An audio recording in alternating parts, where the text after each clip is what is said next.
I live in Alabama. To be specific, I live in Mountain Brook, Alabama. Mountain Brook is the wealthiest community in the state of Alabama. Has the best school systems, and we live in a beautiful home. Had reason this last week because of the social media conference held in San Diego to be in San Diego. Stayed at the Hyatt Hotel, but I forgot my deodorant. So I ventured out in the evening and went into the city and went to Ralph's supermarket. As I was traveling to Ralph's, I noticed that there were a lot of homeless in the city. All generations, all colors, all races, creeds, whatever. I found myself moving to the opposite side of the street so as to avoid them. But I got into Ralph's, got my deodorant, came to the checkout, and right across from me was a gentleman. He was wearing a fatigue jacket similar to this. I acquired mine back in the 60s as I was trained in Fort Dix, New Jersey on the 81 millimeter in the United States Army in the infantry. Never made it to Vietnam, but I suspected the guy I was looking at that was close to my age, maybe a little younger. I suspected maybe he made it to Vietnam. He wasn't as clean as I was. His jacket didn't look as crisp and nice as mine did. He had longer hair. But I saw myself in him, and I said to myself, that could be me. Oh, for a few different travels through life, that could be me. And at that point, this series that I'm doing on the retirement crisis took a whole different perspective. The more I thought about it, the more I believed this guy was a victim. So I created a story and what might have been and how I might have fit into that story, how I might have been that guy there at Ralph's, how I got a job after I graduated from college and worked for Purex and worked my way up and we bought a house and we were living well and I had a 401k and I had an IRA and then the dot-com bubble came. And most of it went away. Luckily, I was involved in the financial markets, so I knew how to keep some of it. I saw some of this happening. But I thought about that guy in Ralph's, and he probably didn't. So he probably, like me, was married with 2 children, and he lost most of his IRA. But they got back on their feet, and they worked hard. The 2 of them worked hard, and they bought a house, and they started making some payments. The system was working such that they didn't have to put a lot down, and they could build some equity, and so they took a special kind of loan.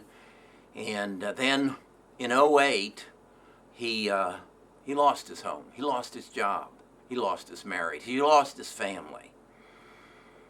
And he became homeless. And he's been there on the street for quite some time now. So this retirement crisis became personal to me. That could have been me. Maybe it should have been me. I don't know. Just for the grace of God, some hard work and some personal attitude that I have that I can't lose and I will not give up. But maybe this guy did. And I got to thinking, is he an anomaly? And as I walked down the street, I said, no, we've all heard the stories about the lady living in a house and she and her cat eat from the same table. We've all heard about people who get their power turned off, so they go out and buy a kerosene heater, and they end up burning their house down. We've all heard these stories, and these are the victims of the retirement crisis. Here in the United States, 45% of the baby boomers have no savings. They have no savings. They live off of their Social Security, and maybe they were lucky and they have a pension, but most of them don't, because pensions went out of style and out of corporations' minds in the 80s when they wanted to transfer that risk from their basket to the employee's basket. And so that's how the guy in Rouse lost his IRA, spent it down to get through the dot-com bubble, to get through the subprime crisis. So 45%, and that represents 35 million boomers have no savings. 90% of them, their only income is Social Security. If they're single, the average Social Security amounts to $1,461 a month. That's $17,500 a year. You can't live on that. If he's married and he worked and his wife's getting half of what he gets, he's getting $2,191 a month.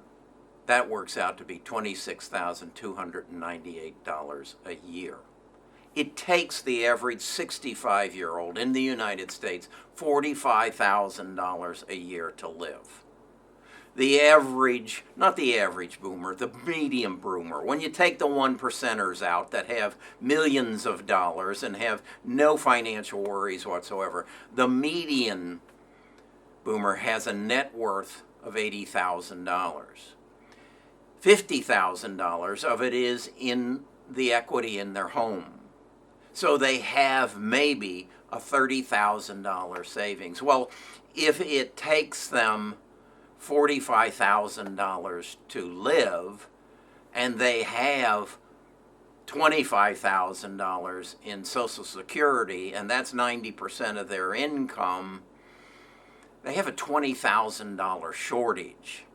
So in reality, they have a life expectancy of 15 years, but they have a financial life expectancy of less than 3 years. And that was the guy I was looking at in Ralph's. His family probably fell apart. He was hoping that maybe I had an apple, or maybe I had a loaf of bread in my basket, and after I paid for it, I might turn around and hand it to him. This is the retirement crisis on a personal level. It could have been me. It could have been you. It may be you in the future. We've got a problem. We need to address it.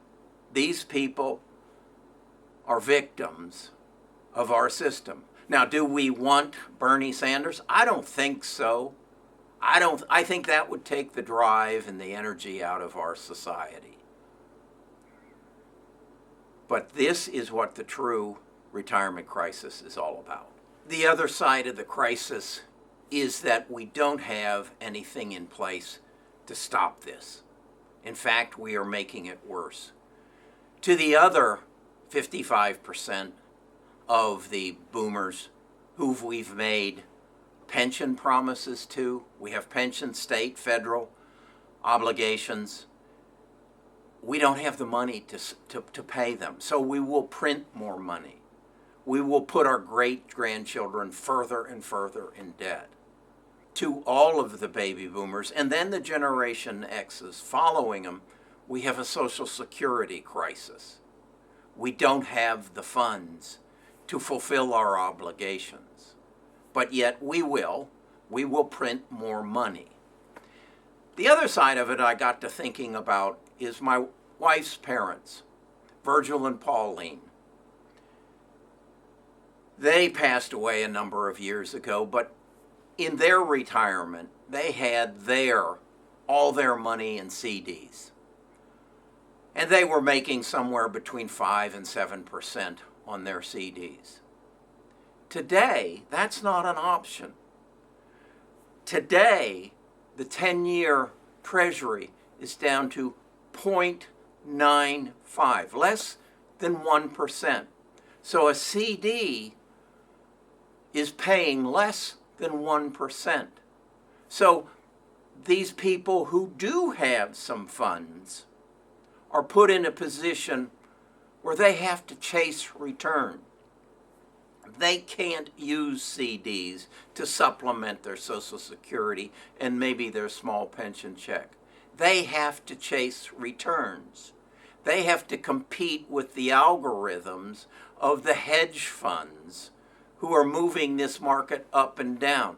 They have gone through the last week as a result of the virus crisis and seen their savings go up and down on a daily basis and putting them into panic. They don't have the option of CDs.